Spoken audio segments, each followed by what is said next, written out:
He was a titan of industry, a man who commanded boardrooms and bent markets to his will. She was his elegant, intelligent wife, the silent architect of his empire. But in the glittering, hollow world of New York's elite, loyalty is a commodity, and respect is a luxury not everyone can afford. One fateful night, at the city's most prestigious charity gala, under the watchful eyes of the powerful and the privileged, he made a choice. To appease his new flame, a woman draped in diamonds and ambition, he raised his hand to the wife who had built him, a single, sharp slap that echoed louder than the orchestra. He thought it was the end of an argument. He had no idea it was the beginning of his end, because while he slept soundly that night, she was igniting a fire that would burn his entire world to the ground. The Starlight Charity Gala was the apex of the Manhattan social calendar, a glittering spectacle held in the grand ballroom of the Pierre Hotel. Crystal chandeliers, each the size of a small carriage, dripped light onto a sea of couture gowns and bespoke tuxedos. The air hummed with the low thrum of powerful conversations, the clinking of champagne flutes, and the soft strains of a string quartet. To the outside world, Damien and Catherine Blackwood were the evening's reigning couple. He, the CEO of Blackwood Innovations, a tech behemoth he'd built from the ground up, was a man carved from ambition and arrogance. His jaw was sharp, his eyes a cold, calculating blue, and his smile a weapon he wielded with practiced ease. Catherine, his wife of 10 years, was his perfect counterpart, or so it seemed. Graceful and poised, with intelligent hazel eyes that saw far more than they let on, she possessed a quiet strength that most people mistook for meekness. She wore an emerald silk gown that shimmered like liquid moonlight, a stark contrast to the storm brewing within her. She had been the first investor in Damien's dream, not with money, but with intellect.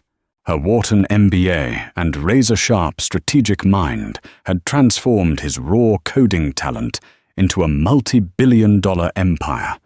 She had drafted the business plans, navigated the early-stage funding rounds, and architected the corporate structure. He was the face. She was the foundation. A foundation he had begun to treat as little more than pavement to be trod upon. The source of that disrespect was currently clinging to his arm, a vibrant slash of crimson in the muted elegance of the ballroom. Her name was Seraphina Monroe, a model-turned-influencer whose ambition was as sharp and dangerous as the stilettos on her feet. She laughed a little too loudly, her scarlet lips perpetually curved in a predatory smile.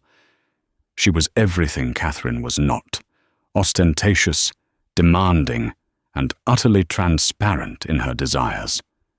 And Damien, a man terrified of losing the status he'd fought so ruthlessly to attain, was utterly captivated by her public performance of adoration. "Darling," Seraphina purred, her fingers tracing the lapel of Damien's Tom Ford tuxedo. "Mr. Abernathy from the Times is watching us. We should give him something to write about." She tilted her head towards a corner where several high-profile investors, including the notoriously shrewd Robert Chen of Chen Capital, were in conversation. "Go on, Damien. Remind them who the king of this city is." Damien's chest puffed out.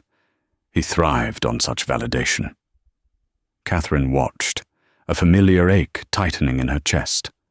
She saw the subtle way he preened under Seraphina's gaze, the way he subtly angled his body away from her, his own wife, as if she were a relic of a past he was eager to shed. "In a moment, my dear," Damien said, his eyes scanning the room. "First, I need to ensure everything is perfect." His gaze fell on Catherine. "Catherine, did you confirm the seating arrangement with the event planner? I specifically said I wanted to be at the same table as Senator Thompson." "Yes, Damien," Catherine replied, her voice calm and even, betraying none of her inner turmoil. "We are at table 1, with the Senator and Mrs. Thompson, as you requested. I confirmed it myself an hour ago." Serafina let out a small, condescending laugh. "Always so efficient, aren't we? Like a perfect little assistant." The barb struck its target. Catherine's jaw tightened, but she refused to give Serafina the satisfaction of a reaction. Damien, however, either missed the malice or chose to ignore it. He was too focused on his own performance. For the next hour, Catherine played her role flawlessly. She smiled. She engaged in polite conversation about art auctions and summering in the Hamptons. She deflected intrusive questions about Damien's latest, rumored acquisition with the grace of a seasoned diplomat.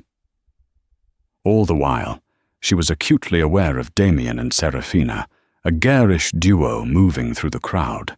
She saw him whisper in Serafina's ear, saw the possessive hand he placed on the small of her back, a public declaration for all to see. The tension finally snapped later in the evening, near the marbled archway leading to the terrace. Catherine had been speaking with Marcus Thorne, the COO of Blackwood Innovations, and one of the few people who knew the true extent of her contributions to the company. "The quarterly projections are looking aggressive, Catherine," Marcus said, his voice low. "Damien is pushing the R&D department to its limits. I'm worried we're heading for a bubble." "I've seen the data, Marcus," she said quietly. "He's chasing headlines, not sustainable growth. I've warned him." "He doesn't listen to anyone anymore," Marcus lamented, his gaze flicking nervously towards Damien, who was approaching them with Serafina in tow. "What are you two whispering about?" Damien's voice was sharp, laced with suspicion. "Just discussing the quarterly numbers, Damien," Marcus said quickly. Serafina slid her arm around Damien's waist. "Don't let them bore you with business, darling. It's a party." She then looked directly at Catherine, her eyes glittering with malice. "You know, Catherine, you should really try to enjoy yourself. You look so tense. It adds years to your face." Catherine met her gaze, her composure unwavering. "Thank you for your concern, Serafina. But I find that worrying about the health of a $10 billion company is a more productive use of my time than worrying about a few wrinkles." The comeback was swift, precise, and it hit its mark. A flicker of fury crossed Serafina's perfectly made-up face.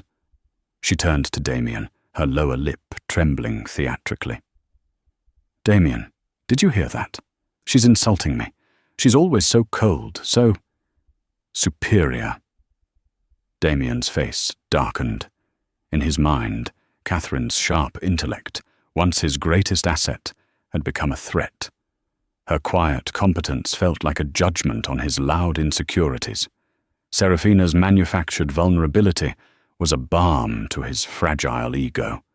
He looked from Serafina's pouting face to Catherine's calm, unreadable expression. In front of Marcus, in front of anyone who might be watching from the periphery, he needed to assert his authority. He needed to prove who held the power. "Apologize to her, Catherine," he commanded, his voice low and menacing. Catherine's blood ran cold. "I will not. I have nothing to apologize for." I said, "Apologize?" "No, Damien." It was her quiet defiance that broke him. It was the fact that she wasn't cowering. She wasn't afraid. To him it felt like the ultimate betrayal. He saw Serafina looking at him, her eyes wide, waiting. He felt the phantom eyes of the entire New York elite upon him. In that single, terrible moment, his vanity and his cruelty won. He raised his hand. The sound of the slap was sharp, a brutal crack that cut through the murmur of the gala. Catherine's head snapped to the side, the sting blossoming on her cheek like a hot, poisonous flower. A collective gasp rippled through the immediate vicinity. Marcus Thorne froze, his face a mask of horror. For a moment, there was absolute silence, a pocket of stunned disbelief in the heart of the opulent ballroom. Catherine slowly turned her head back to face him. There were no tears in her eyes. There was only a terrifying, crystalline clarity. She looked at Damien, not as her husband, but as a stranger, an enemy. She saw the flicker of shock in his own eyes, as if his hand had acted of its own accord, quickly replaced by a stubborn, defensive glare. She looked at Serafina, who had the decency to look momentarily stunned before a flicker of triumph settled in her eyes. Without a word, Catherine turned and walked away. She didn't run. She didn't stumble. Her back was straight, her head held high. Each step was deliberate, measured, taking her away from the wreckage of her marriage, through the sea of shocked and whispering faces, and out of the grand ballroom into the cool night air. Damien watched her go, a knot of unease tightening in his stomach, but he pushed it down. He had made his point. He had asserted his dominance. He turned to a shaken Serafina and forced a smile. "Now, where were we?" he asked, his voice a little too loud, a little too brittle. He had no idea that the sound of that slap was not an ending, but the starting pistol for a war he was utterly unprepared to fight. The taxi ride from the Pierre to their Upper East Side penthouse was a blur of city lights smearing against the cold glass. Catherine sat perfectly still in the back seat, one hand resting in her lap, the other pressed against the lingering, phantom heat on her cheek. The sting had subsided, replaced by a profound and chilling numbness. It was the numbness of a limb that has been severed, the shock preceding the agony. She felt strangely disconnected from the woman in the emerald gown, the woman who had just been publicly humiliated by her own husband. That woman was a character she had played for a decade. Tonight, the performance had ended. When the taxi pulled up to the imposing limestone facade of their building, the doorman, a kind-faced man named George, rushed to open her door. "Good evening, Mrs. Blackwood. You're home early." His eyes widened slightly as he saw her face, the faint red mark just beginning to bloom on her cheekbone. To his credit, his professional mask didn't slip. "Is everything all right?" "Everything is fine, George. Thank you," she said, her voice a monotone. But as she walked across the marble lobby, she knew nothing would ever be fine again. The private elevator opened directly into their penthouse.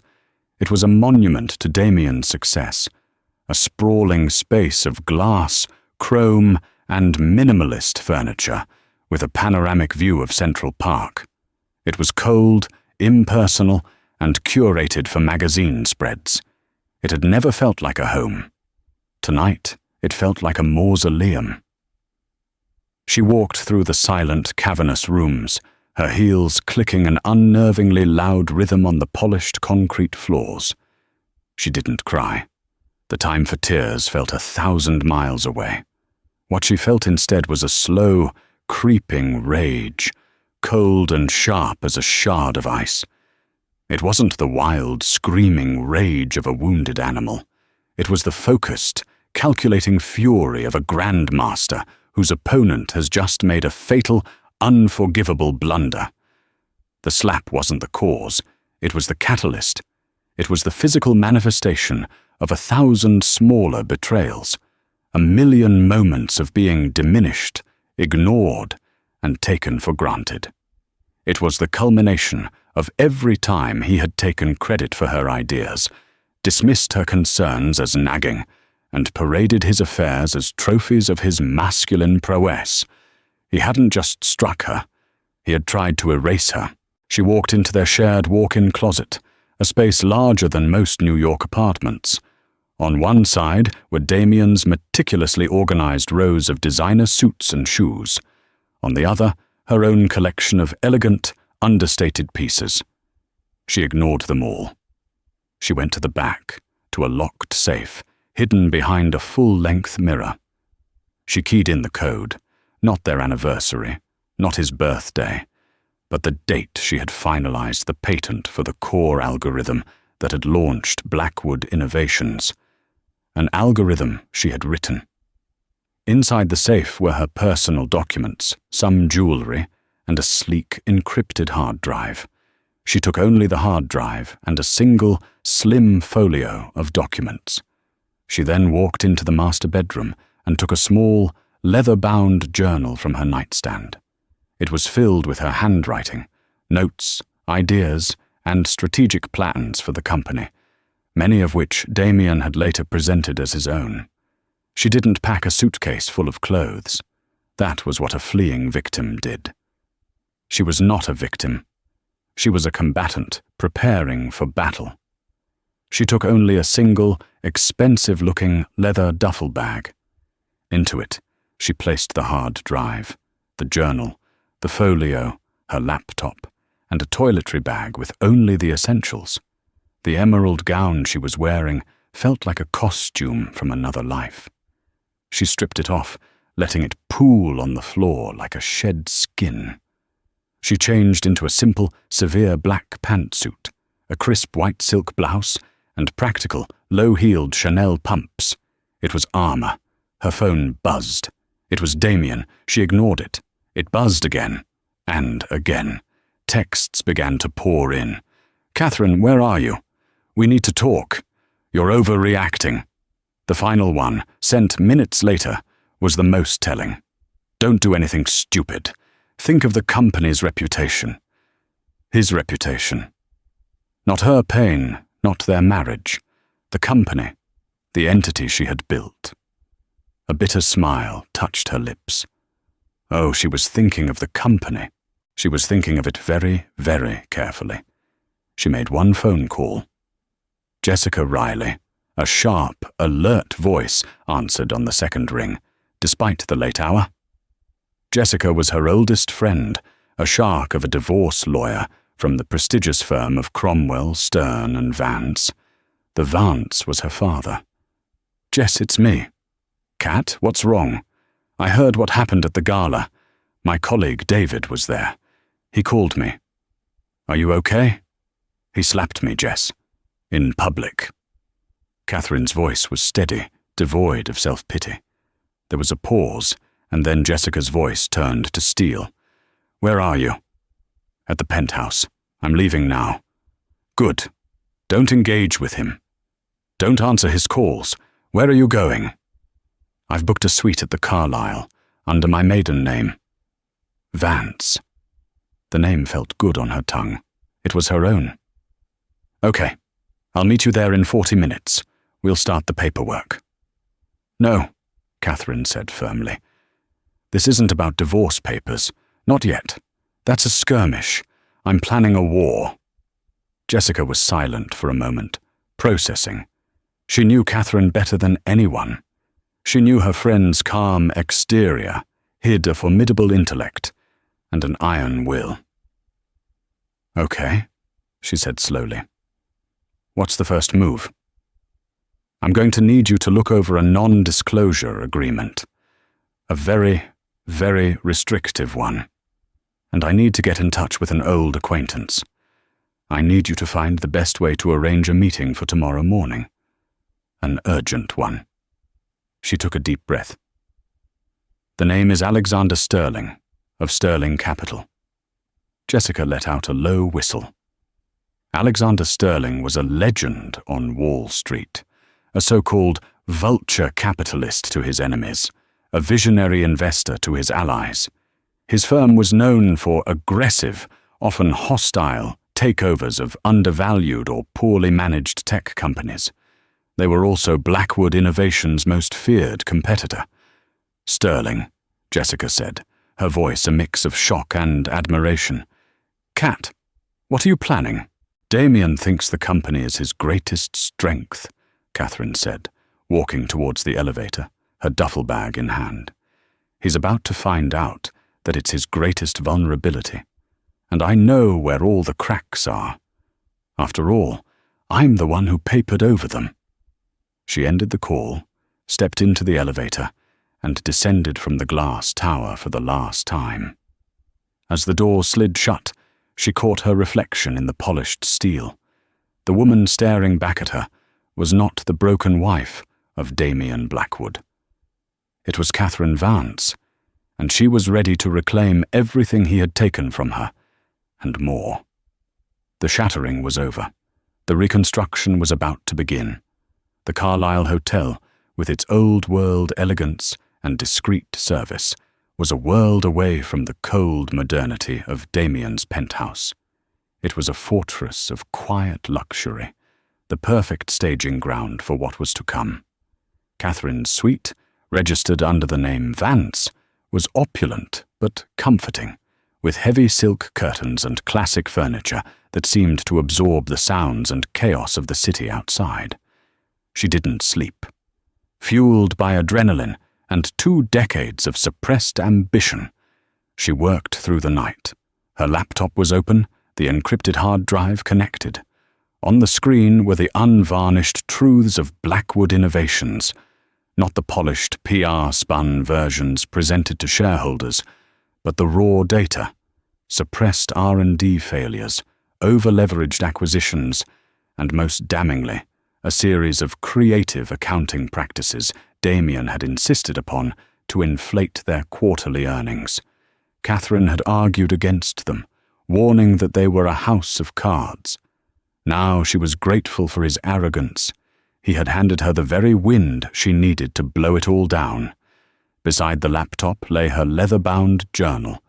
She methodically cross-referenced her handwritten notes, strategic plans, market analysis, software architecture ideas, with the company's official development roadmaps. The evidence was irrefutable.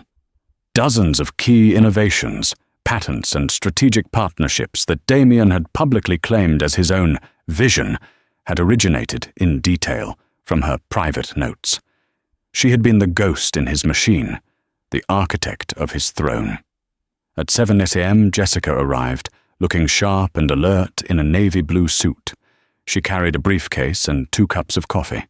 She handed one to Catherine, her eyes scanning her friend's face. "You look like you haven't slept," she observed. "Sleep is a luxury for peacetime, Jess," Catherine replied, taking a sip of the coffee. "Did you make the call?" Jessica nodded, setting her briefcase on the mahogany desk. "It wasn't easy. Alexander Sterling's schedule is locked down tighter than Fort Knox, but the name Vance, coupled with urgent, time-sensitive intelligence on Blackwood Innovations, got his attention. He's cleared his calendar. We have a meeting at his office, 10 a.m. sharp." "Good," Catherine said, a grim satisfaction in her voice. "That gives us time to prepare the presentation." "Kat, are you sure about this?" Jessica asked, her professional caution warring with her personal loyalty. "Going to Sterling. It's like handing a starving wolf the keys to the henhouse. Once you let him in, you can't control what he does." "I'm not looking for control, Jess. I'm looking for a wrecking ball," Catherine stated coldly. "Damien respects only one thing: power, financial power. I'm going to bring a power to his door, so overwhelming that he'll have no choice but to bow. Alexander Sterling is not a partner. He is a weapon." She turned the laptop screen towards Jessica. For the next 2 hours, Catherine walked her friend through the vulnerabilities of Blackwood Innovations. She spoke with a passion and authority Jessica hadn't seen in years. This was the Catherine from Wharton, the brilliant strategist who could dissect a balance sheet like a surgeon. She explained how Damien's aggressive push into volatile markets had left the company dangerously exposed, how the inflated profit margins were hiding a growing debt crisis, and how their most recent flagship product, the Prometheus AI, was built on a flawed and unstable code base, a shortcut Damien had demanded against her explicit advice. "He's running a multi-billion-dollar company like a gambler on a hot streak," Catherine concluded, her voice steely. "But the streak is about to end, and I have the data to prove it." At 9:30 a.m. they left the Carlisle. Catherine wore the same black power suit. Her hair was pulled back in a severe, elegant chignon. The faint bruise on her cheek was visible, unconcealed by makeup. It was not a mark of shame. It was a testament, a piece of evidence. Sterling Capital was located in a sleek, imposing skyscraper in the heart of the financial district, a steel and glass needle aimed at the heavens. The lobby was a cathedral of wealth, all polished granite and hushed reverence. They were escorted to the top floor, to Alexander Sterling's private office. The man himself was waiting. Alexander Sterling was in his late 40s, with silvering temples and eyes the color of a stormy sea. He was the antithesis of Damien. Where Damien was loud, Sterling was quiet. Where Damien wore his wealth like a costume, Sterling wore his bespoke suit with an air of complete, unstudied indifference. He radiated a calm, predatory confidence that was far more intimidating than Damien's bluster. He did not smile as they entered. He simply watched, his sharp gaze missing nothing. "Miss Vance," he said, his voice a low baritone. He gestured to the chairs opposite his vast, uncluttered desk. "Your lawyer's message was intriguing." His eyes flickered for a fraction of a second to the mark on her cheek, but his expression remained impassive. Catherine met his gaze without flinching. "Mr. Sterling, thank you for seeing us on such short notice. I believe I have information that will be of significant value to you and your firm." She didn't wait for permission. She placed her laptop on the desk, opened it, and began. She didn't speak of her marriage, of the gala, of the slap. She spoke the language he understood, numbers, data, and strategy. She laid bare the weaknesses of Blackwood Innovations with clinical precision. She presented the inflated earnings reports next to the real, grim figures from her hard drive. She detailed the structural flaws in the Prometheus AI, predicting a catastrophic failure within the next 6 months that would trigger a massive stock devaluation. Finally, she brought up her masterstroke. Damien is currently in final negotiations to acquire a smaller AI firm, Cygnus AI, for $2 billion, she explained, displaying the confidential deal memo she had downloaded. He sees it as a vanity project, but my analysis shows that Cygnus AI's patent portfolio, when combined with Blackwood's existing infrastructure, doesn't create synergy. It creates a redundancy that will cost $500 million in restructuring alone. He is paying a premium for a company whose core technology will be obsolete within 18 months. He is hemorrhaging capital for ego. Alexander Sterling leaned forward, his elbows on the desk, his fingers steepled. He had not interrupted her once. He had simply listened, his sharp eyes following every chart, every projection. The silence in the room was absolute.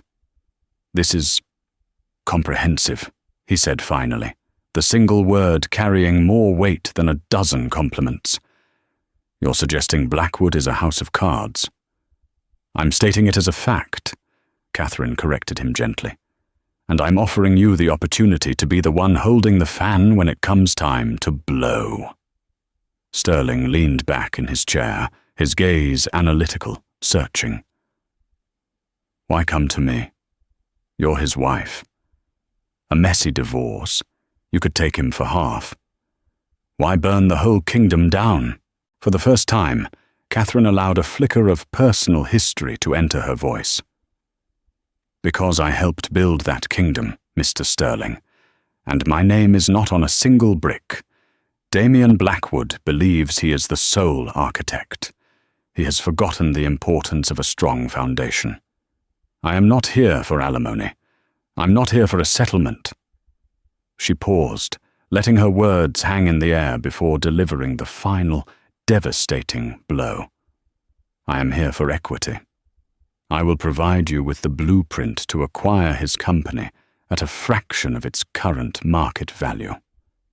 In return, when Sterling Capital takes control, I want a senior executive position, a seat on the new board, and a significant stake in the restructured company. I am not selling my revenge, Mr. Sterling. I am leveraging my intellectual property."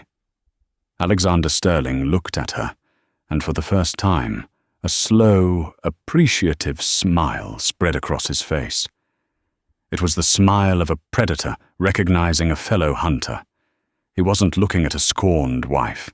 He was looking at his next, and perhaps most brilliant, business partner. "Miss Vance," he said, extending a hand across the desk. "I believe we have a deal." Damien Blackwood arrived at the headquarters of Blackwood Innovations at 9 a.m., feeling triumphant. The night had been a blur of champagne and fawning admirers after Catherine's dramatic exit. Serafina had been suitably impressed by his show of strength, and her flattery had soothed his bruised ego. He'd woken up that morning with a mild hangover and a sense of righteous indignation. Catherine's disobedience had been a public embarrassment, but he had handled it. He had put her in her place. He expected she was holed up in some hotel, crying, ready to come crawling back with a tearful apology. He'd make her sweat for a day or two before graciously allowing her to return. He strode through the gleaming lobby, nodding curtly at the employees who scurried out of his way. "Morning, Mr. Blackwood," they'd murmur. He was the king in his castle, the master of his universe. His executive assistant, a perpetually nervous young woman named Clara, met him at his office door. "Good morning, sir. The board members are assembling for the 10 a.m. emergency meeting you called." "Excellent," Damien said, tossing his coat onto a chair.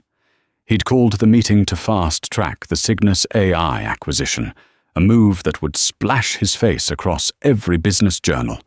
It was the perfect way to bury the gossip from last night's gala under a headline of corporate conquest.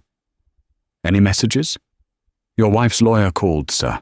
Jessica Riley," Clara said, her eyes fixed on her tablet. "She said to inform you that Mrs. Blackwood, that Ms. Vance, would be attending the board meeting." Damien laughed, a short, sharp bark. "What? Is she coming to apologize in front of the board? A little dramatic, even for her." He dismissed the thought. She was probably bluffing, trying to rattle him. Fine, let her come. It will be educational for her. At precisely 10 a.m., Damien entered the boardroom on the 50th floor. The room was designed to intimidate, with a long, black granite table and floor-to-ceiling windows offering a godlike view of the city. His board was assembled, a collection of stern, grey-haired men he'd carefully selected for their pliability. Marcus Thorne, the COO, sat among them, his face pale and drawn. He wouldn't meet Damien's eye. "Good morning, gentlemen," Damien began, taking his seat at the head of the table. "I've called you here today to finalize our acquisition of—" The boardroom doors swung open. Damien stopped mid-sentence, an annoyed frown forming on his face. And then he saw her. Catherine stood in the doorway. She was not the woman he had slapped last night. This was a different person entirely. Dressed in her severe black suit, her face composed and resolute, she radiated an aura of unshakable power. The bruise on her cheek was a stark, silent accusation. But she was not alone. Behind her stood Alexander Sterling. A wave of confusion and alarm rippled through the boardroom. Alexander Sterling was their rival, their boogeyman, the shark that circled their waters. His presence here was inexplicable, a violation of the natural order. "Catherine?" Damien stammered, his bravado vanishing in a puff of smoke. "What is this? What is he doing here?" "Good morning, Damien." "Gentlemen," Catherine said, her voice clear and steady as she walked into the room. She didn't take a seat. Instead, she stood at the opposite end of the table, commanding the room's attention. Alexander Sterling stood slightly behind her, a silent, imposing presence. I apologize for the intrusion. I am here today not as your wife, Damien, but as a representative of a new business proposal. Mr. Sterling is here as my associate." Damien gaped at her. "Business proposal? What are you talking about? This is a private board meeting." "It's about to become a very public one if you don't listen," Catherine said calmly. She nodded to Jessica Riley, who had followed them in, and began handing a thick, bound document to each board member. "Please take a look at the portfolio in front of you. It's an offer from Sterling Capital." The board members, their faces a mixture of confusion and intrigue, began to flip through the pages. A stunned silence descended upon the room, broken only by the rustle of paper. Damien stood up, his face turning a blotchy red. "An offer? An offer for what? This is absurd. Security, get them out of here." "I wouldn't do that if I were you, Mr. Blackwood," Alexander Sterling spoke for the first time, his voice dangerously soft. "Because the document your board is currently reading is a preliminary, but very generous, tender offer to acquire a controlling interest in Blackwood Innovations." The blood drained from Damien's face. "Acquire? You can't. Our stock is at an all-time high. Our valuation is a fantasy," Catherine cut in, her voice sharp as a razor.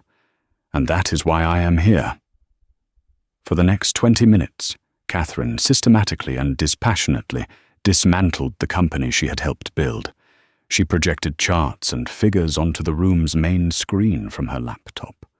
She exposed the creative accounting, the hidden debt, the precarious market position. She walked them through the technical flaws of the Prometheus AI, predicting its inevitable and costly failure. Her delivery was flawless, her command of the facts absolute.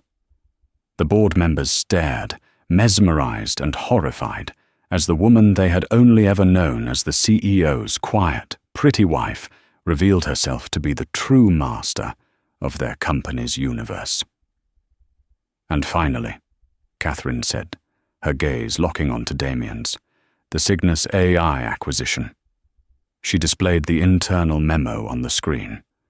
"A $2 billion vanity project that will indebt this company for a decade to acquire redundant technology. An act of such profound fiscal irresponsibility that it borders on corporate malfeasance." Robert Chen, the investor who had been present at the gala, looked up from the portfolio, his face grim. "The offer from Sterling Capital is 30% above current market value. Given the irregularities Ms. Vance has just presented, this isn't just a generous offer. It's a lifeline." "This is ridiculous," Damien roared, slamming his fist on the table. "She's a liar, a bitter, scorned woman trying to destroy me." He turned on Catherine. "You did this? To get back at me for last night?" Catherine looked him dead in the eye. The entire room held its breath.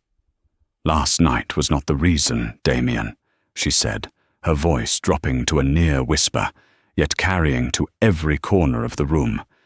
"It was merely the permission slip I gave myself to do what was necessary. You built this company on my intellect, my strategies and my work.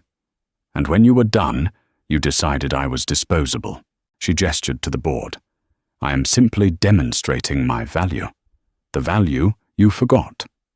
She turned back to the stunned board members. "Gentlemen, Sterling Capital's offer is on the table for the next 48 hours. It is conditional on the immediate removal of Damien Blackwood as CEO and the cessation of the Cygnus AI acquisition. Should you accept, I will be overseeing the transition as part of the new management team. I know where the bodies are buried.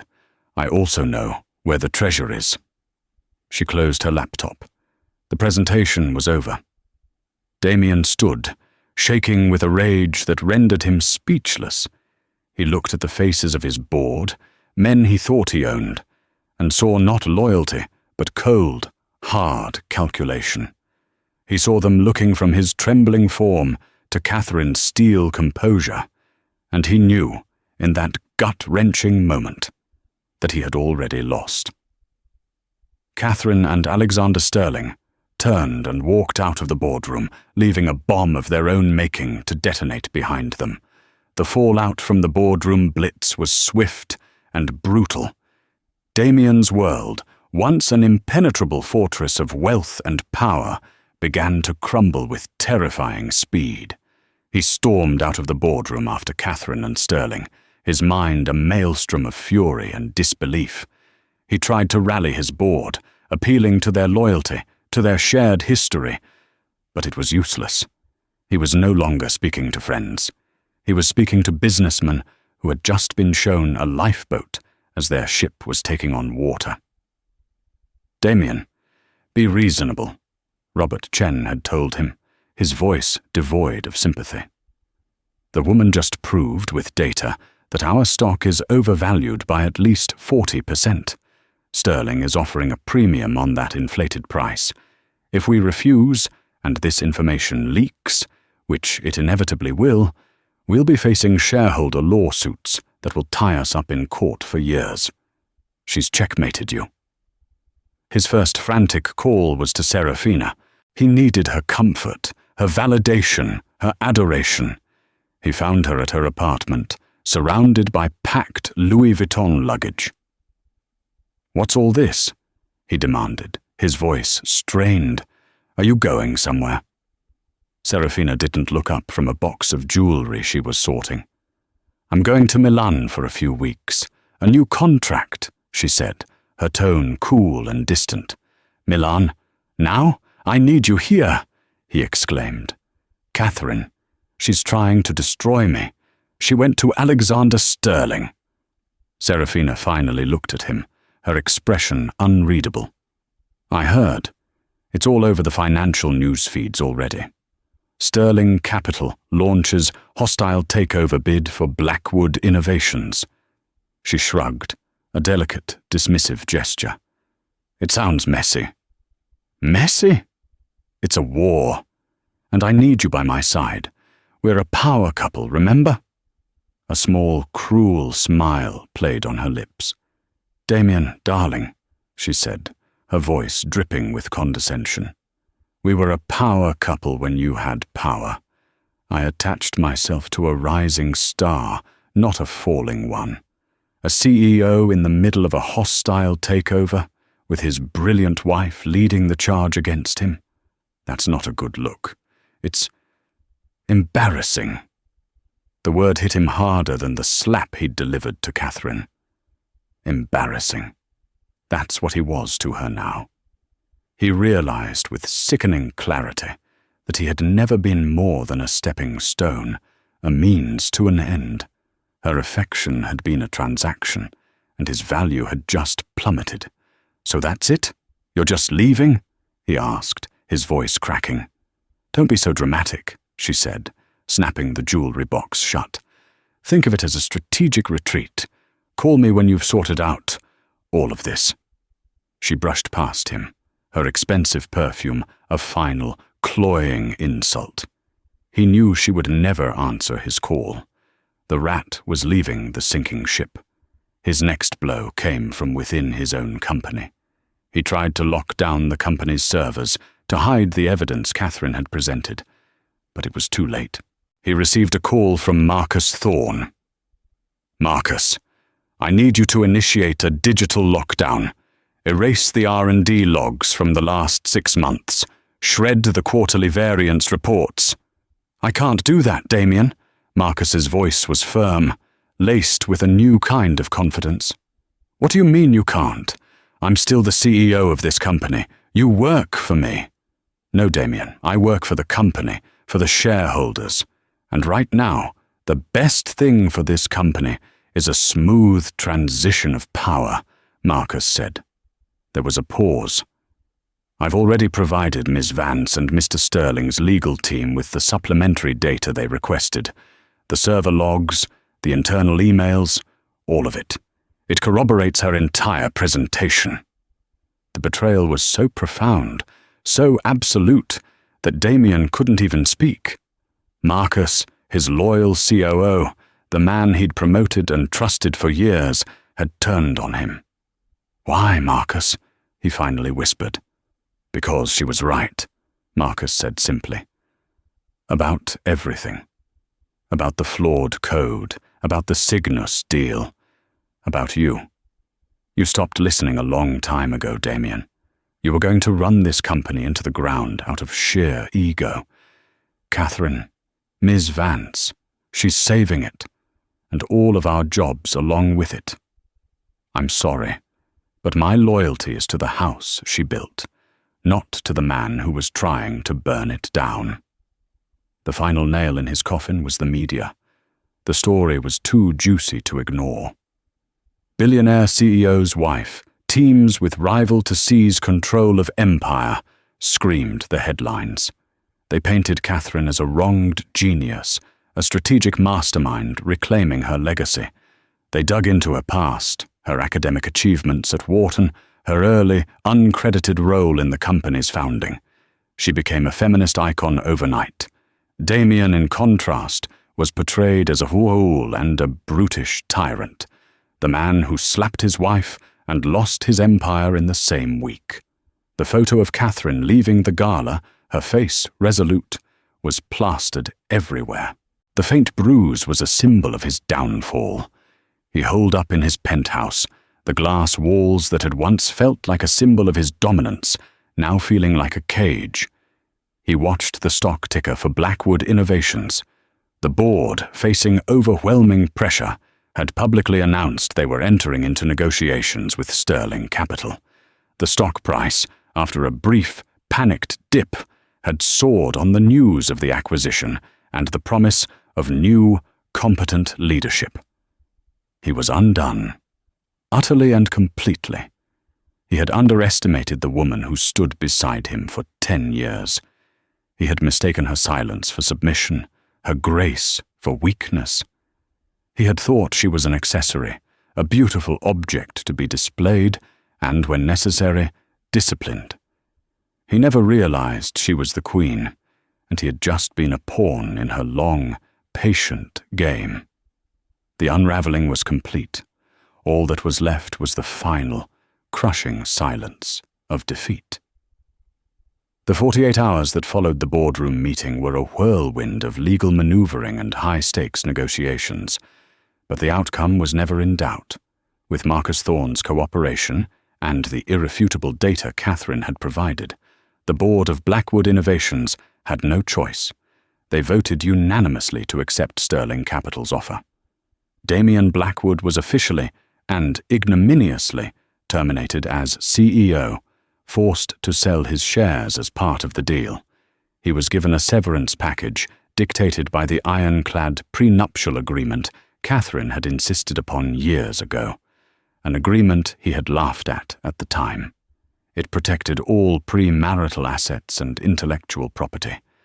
As she was the source of nearly all the company's foundational IP, he was left with a fraction of the fortune he once commanded. He was still a rich man, but he was no longer a king.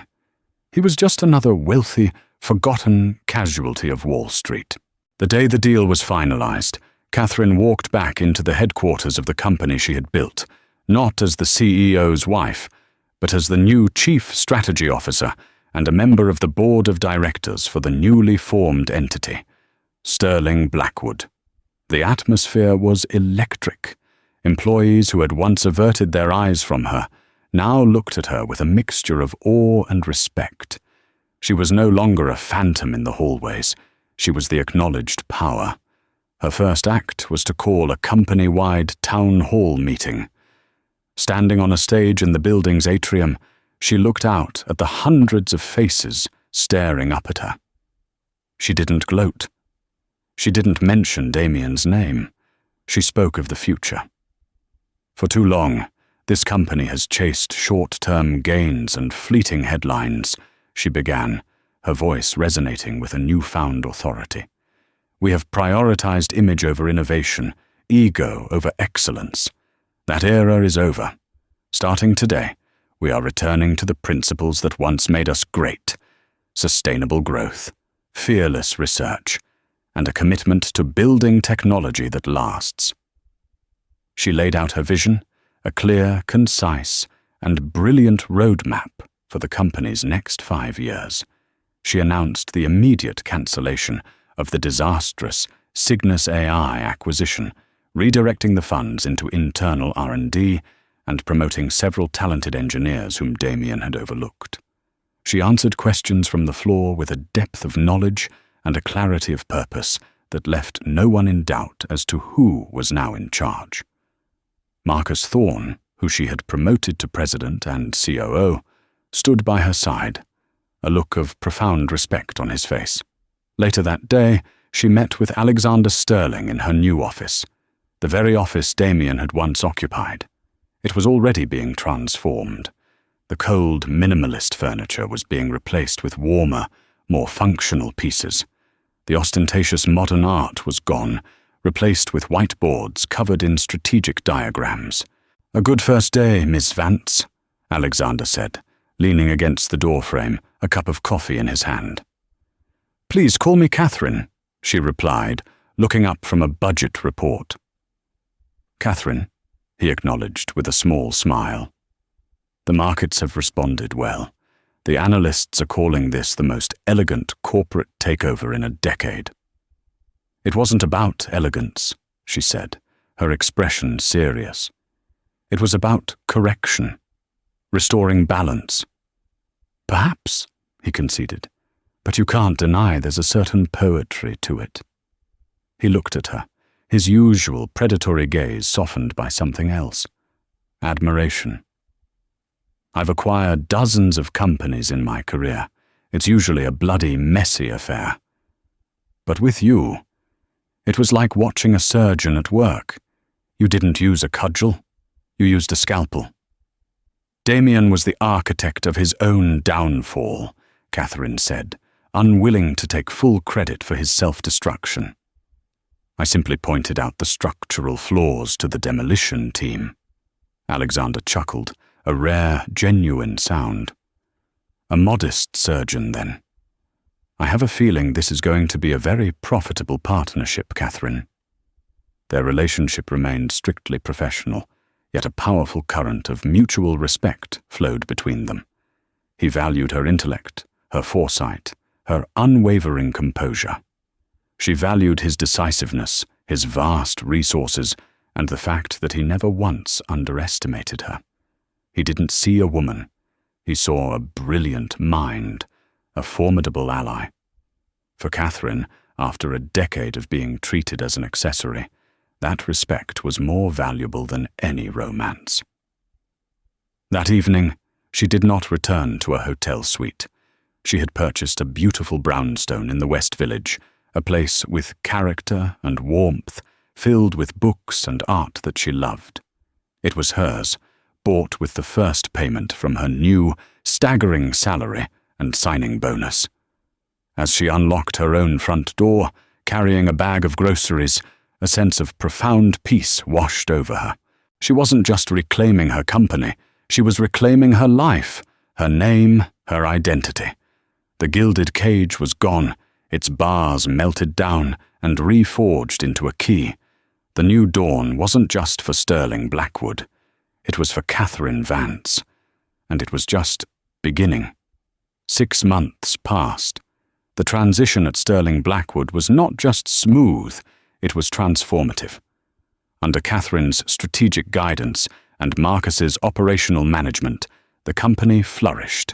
She dismantled Damien's reckless projects, stabilized the company's finances, and fostered a new culture of genuine innovation.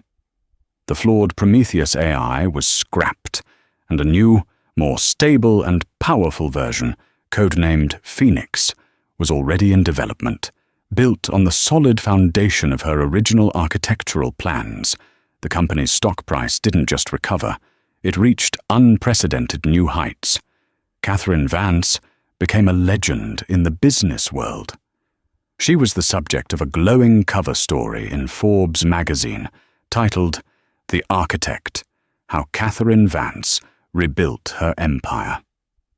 The article detailed her quiet but crucial role in the founding of Blackwood Innovations and her masterful strategy in seizing control. The accompanying photograph was of her in the new boardroom, poised and powerful, with Alexander Sterling looking on with clear admiration. She was no longer defined by her relationship with Damien. He was now a footnote in her story. Her relationship with Alexander had deepened into a formidable professional partnership and a quiet, budding friendship. They were intellectual equals who challenged and respected one another. There were hints of something more, shared dinners that lasted for hours, conversations that strayed from business to art, philosophy, and their pasts. But they were in no rush. For the first time in a long time, Catherine was building something for herself, on her own terms, and she was savoring every moment. One crisp autumn afternoon, Damien Blackwood sat alone at an outdoor cafe in a quiet, forgotten corner of Soho. His world had shrunk dramatically. The sycophants and hangers-on had vanished along with his CEO title. His invitations to galas and exclusive parties had dried up. He was a social pariah, a cautionary tale whispered about at the very events he once dominated. Serafina had never called. He'd seen her once, photographed on the arm of a much older, much richer European industrialist. She hadn't even given him a second glance. He was scrolling through the news on his phone when he saw it. The cover of Forbes. He stared at the image of Catherine, his Catherine, looking more regal and confident than he had ever seen her. He read the headline, "The Architect." The word twisted in his gut. He read excerpts from the article, quotes from Marcus Thorne praising her vision, from industry analysts lauding her genius, from Alexander Sterling calling her his most valuable asset. There was a small, bitter paragraph about him, describing him as the ousted founder whose aggressive but reckless leadership had nearly ruined the company. He was the villain in her heroic tale. As he sat there, a wave of cold, hard clarity washed over him. He had never truly seen her. He had seen a wife, an assistant, a reflection of his own success. He had never seen the brilliant, formidable woman who had been standing beside him all along, holding up the pillars of his kingdom. The slap had not been a show of strength. It had been an act of catastrophic weakness, the desperate lashing out of an insecure man terrified of the power his wife quietly wielded. He looked up from his phone just as a black town car pulled up to the curb across the street. The rear door opened, and Catherine stepped out, followed by Alexander Sterling. They were laughing about something, their heads close together. They were heading into a renowned art gallery. She looked radiant, energized, free. She didn't see him. He was invisible to her now, a ghost from a past life she had shed completely. He watched as Alexander held the gallery door open for her, the gesture one of casual, genuine respect. As she passed through the doorway, she turned and gave him a smile, not the practiced, polite smile she had worn for a decade as Mrs. Blackwood, but a real, brilliant smile that lit up her entire face. Damien felt a profound, aching emptiness that had nothing to do with money or status. It was the realization of what he had truly lost. He hadn't just lost a company. He had thrown away the one person who had seen greatness in him and had dedicated her own genius to making it a reality. He had shattered the most valuable thing he ever had, not with a single slap, but with 1,000 cuts of ego and neglect. He was left with his diminished fortune and his cavernous, empty penthouse. She had the company, the respect of her peers, and a future she was building for herself. The final reckoning was not a dramatic confrontation or a shouted argument.